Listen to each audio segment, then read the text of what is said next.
किसी ने बड़े कमाल की बात कही है कि आस्था की परीक्षा तब होती है जब हम जो चाहें वो प्रभु से ना मिले, लेकिन फिर भी हमारे अंदर से प्रभु के लिए धन्यवाद निकले।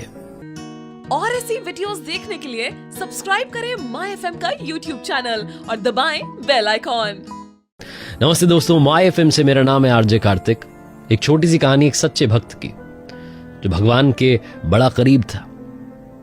एक दिन वो मंदिर में गया और उसने भगवान से प्रार्थना की कि भगवान, आप यहां मूर्ति बन के खड़े हैं और परेशान हो गए होंगे, मैं आपकी जगह खड़ा हो जाता हूं, आप जरा घूम आइए।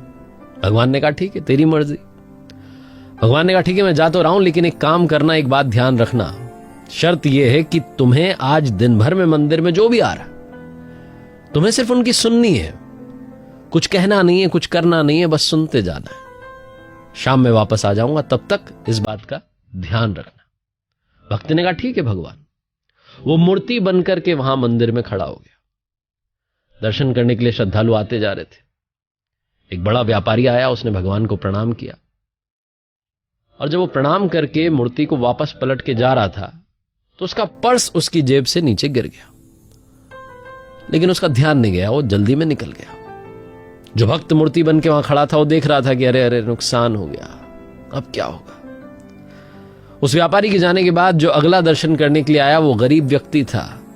भगवान से प्रार्थना कर रहा था कि मेरे घर में बाल बच्चे हैं, भूखे प्यासे हैं, कुछ मदद कर दीजिए भगवान, आप चमत्कार कर दीजिए। जब वो पलटा तो उसने नीचे देखा, पर्स रखा हुआ था। उसने भगवान का धन्यवाद किया कि क्या बात है, चमत्कार हो गया। उसने पर्स उठाया, लेकर के चल दिया।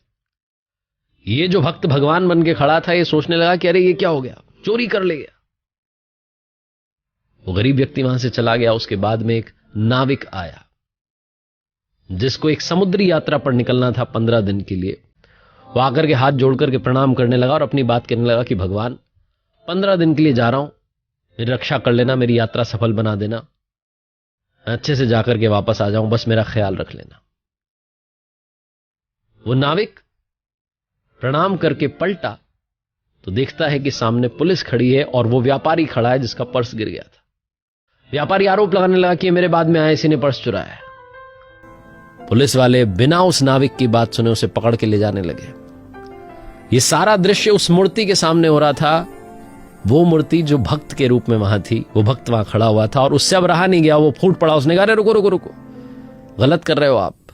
इस नाविक ने पर्स नहीं चुराया, इससे पहले गरीब व्यक्ति आया था, उसने पर्स चुराया है, उसको आप पकड़ करके अंदर कीजिए। ये तो बेचारा समुद्री यात्रा पर जा रहा है। गरीब व्यक्ति के घर गए, पता बता दिया गया तो वो पकड़ लिया गया, उसके पास में पर्स मिल गया। शाम में जो बात हुई थी उसके मुताबिक वापस भगवान आए। भक्त अपनी जगह पर पहुंच गया, भगवान अपनी जगह पर विराजमान हो गए। तो भक्त खुशी खुशी बताने लगा कि भगवान आज ये सब हुआ। भगवान ने कहा, मैंने तुमसे कहा था ना कि कुछ कहना मत, कुछ करना मत, बस खड़े रहना, चुपचाप देखते रहना। मैंने सबके लिए योजना बना रखी है, सबके लिए प्लान बना रखा है, तुमने सब बिगाड़ दिया। भक्त ने कहा ऐसे कैसे महाराज, क्या कर दिया भगवान? भगवान ने कहा कि जो व्यापारी आया जिसका पर्स गिर गया था उसमें कोई बहुत ज्यादा रुपए नहीं थे और उसका कुछ बिगड़ता नहीं अगर इतना नुकसान भी हो जाता। उसके बाद जो गरीब व्यक्ति आया था, उस बेचारे घर में खाने के लिए कुछ नहीं था, उसकी मदद हो गई थी, उसे पैसा मिल चुका था। उसके बाद जो नाविक आया था जो कह रहा था कि 15 दिन की यात्रा पर जा रहा हूं, वहां भारी तूफान आने वाला था, उसकी जान जाने वाली थी। तुमने सारा खेल बिगाड़ दिया। अगर वो नाविक जेल चला जाता तो उसकी जान बच जाती, उसकी पत्नी विधवा होने से बच जाती, वो थोड़े दिनों के बाद बाहर आ जाता, बेगुनाह साबित होता। वो गरीब व्यक्ति जिसका घर चल जाता, तुमने उसे अंदर करवा दिया। नाविक को समुद्री यात्रा पर भेज दिया, अब उसकी जान चली जाएगी। जो मैंने योजना बनाई थी वो सब तुमने बिगाड़ दी।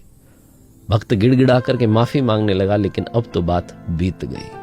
कहानी बहुत छोटी सी है, लेकिन इसका सार सिर्फ ये है कि आप हमेशा धन्यवाद करते चलिए, क्योंकि उन्होंने सबके लिए प्लान बना रखा है, सबके लिए योजना बना रखी है। तो अगर आपके मन का ना हो तब भी धन्यवाद मन से निकलता रहना चाहिए। एक बार फिर से वही बात जो अक्सर आपसे कहता हूं, ऊपर वाले के आशीर्वाद के साथ, अपनी मेहनत और अपनों के प्यार के साथ कर दिखाओ कुछ ऐसा कि दुनिया करना चाहे आपके जैसा। ऐसे ही वीडियोस देखने के लिए सब्सक्राइब करें माई एफएम का ऑफिशियल यूट्यूब चैनल। याद रखिए, अगर आप कुछ अच्छा सुन रहे हैं तो माई एफएम सुन रहे हैं। चलो आज कुछ अच्छा सुनते हैं।